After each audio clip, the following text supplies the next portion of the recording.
High বন্ধুরা, তোমরা সবাই কেমন আছো? আশা করি তোমরা সবাই ভালো আছো, আমিও ভালো আছি। আর একটা বড় ভিডিও নিয়ে চলে আসলাম তো তোমাদের কাছে। আমার নাম অন্নপূর্ণা, অবশ্যই শুনবে।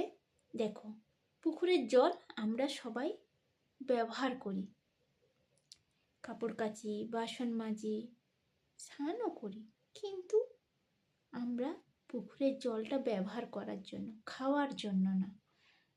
তাই আমি বলবো কিছু মেয়েদেরকে, বিবাহিত মেয়েদেরকে, তোমরা আঘাত পেয়ে, কষ্ট পেয়ে, যন্ত্রণা পেয়ে, যাই হোক না কেন, একটা বিবাহিত মেয়ে হয়তো একটা ভালো আশায়, ভালোবাসা খোঁজার জন্য কাউকে খোঁজো, কিন্তু ওটা না করে তোমরা যেমনই আছো তেমনই থেকো। তোমাদেরকে অনেকেই স্বপ্ন দেখাবে, অনেকেই অনেক কথা বলবে, মিষ্টি কথা বলবে, সেই কথাই ভুলে কোনোদিনও নিজের জীবনটাকে শেষ করে দিও না। কেননা ওই পুকুরের জলের মতন ব্যবহার করবে তোমাদেরকে, কোনোদিনও তোমাদেরকে সেই সম্মানটুকু তোমাদেরকে দেবে না। কেননা ওই ছেলেগুলো কিছুদিনের জন্য তোমাকে ব্যবহার করবে, ঠিক সময় আসার কারণে তুমি যখনই অধিকার চাইতে যাবে তখনই তারা বলবে আমাদের সম্মান, আমাদের সংসার, আমার বাবা মা, আমার ফ্যামিলি, আমার অমুক তমুক, আমি অন্য মেয়েকে ভালোবাসি, আমি তাকে কথা দিয়ে রেখেছি, তাকে বিয়ে করব, এইসব বলে না তোমাকে ছেড়ে চলে যাবে।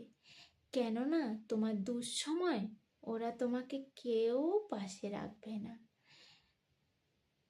ওই তোমার শুধু একটু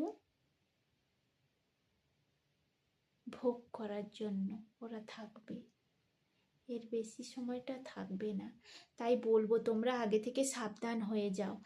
কেননা একটু ভালোবাসার লোভে পড়ে নিজেদের জীবন নষ্ট না করে নিজেরা ঠিক পথে, ঠিক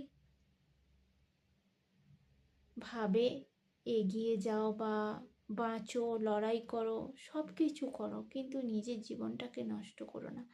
নষ্ট করতে গিয়ে নিজেরই ক্ষতি হবে, নিজেরই মান সম্মান চলে যাবে, নিজেরই সমাজে একটা বদনাম হয়ে যাবে।